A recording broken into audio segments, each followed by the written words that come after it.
Wayne, you obviously have core competencies as a certified accountant, but most of what we've talked about here are some of the softer skills of enhancing communication and strategy. How do you integrate those two things, and at what point do you do that, and do you have a plan and a product that is able to help families make that segue into strategic planning but also executing? Actually, we do, Dave, and what we developed over time was because there was a gap.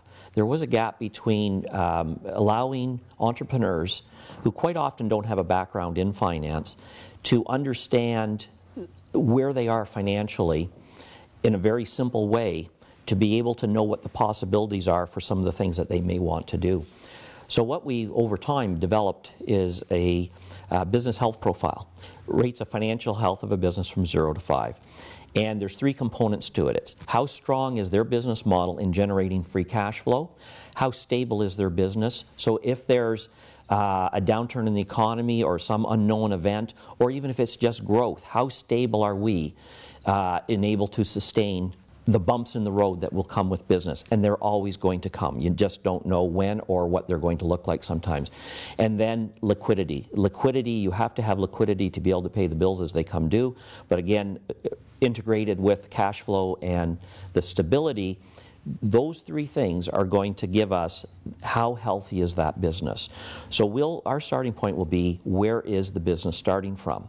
And if you're starting from anywhere from 0 to 2.5, it's going to be very difficult to execute your strategy other than increasing the health of your business. From 2.5 to 5, all of a sudden you can be opportunistic, or you can go look for those opportunities to achieve what you want to achieve in terms of growth or succession. So the business health profile is really a navigation tool that we use on the financial side, which boils down the score of a client's health of the business into something very simple and understandable. And the families that we have that use this tool find it extremely helpful, because they can just look at one number, or if they can break it down into the 3 components, it shows them how healthy they are, but also based on some of the things that they want to do in real time, we can make those changes of what they're planning to do to see what impact it would have on the health profile, or how solid the business is. So as much as we work on the soft skills, we do have the accounting background and the details and the analysis that boils it down into something simple that we know what the impact would be moving forward.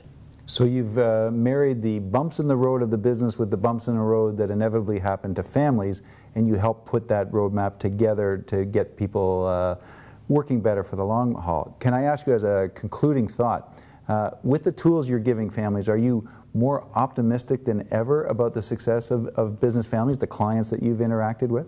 You know, when you sit down with families today, and again, depending on what you're reading, who you're reading, there's a lot of negative press about the junior generation. And, you know, I'm sure that when we were younger, our parents had the same thing to say about us. But, you know, it is very interesting to see as the younger generation starts to take on the leadership role with the senior generation, or they take on the leadership role completely. Our family businesses are well set up for a long time. And that includes with good support from Skrypnyk Group. So thanks very much for your insights, Wayne. I'd like to just conclude this session by saying that business families are a unique part of our Canadian business fabric. Companies like Skrypnyk are able to take the generational challenges and the unique opportunities and challenges that face entrepreneurial families and work towards long-term successful solutions. I hope you got something out of our presentation today, and look to the Skrypnyk Group for any further comments.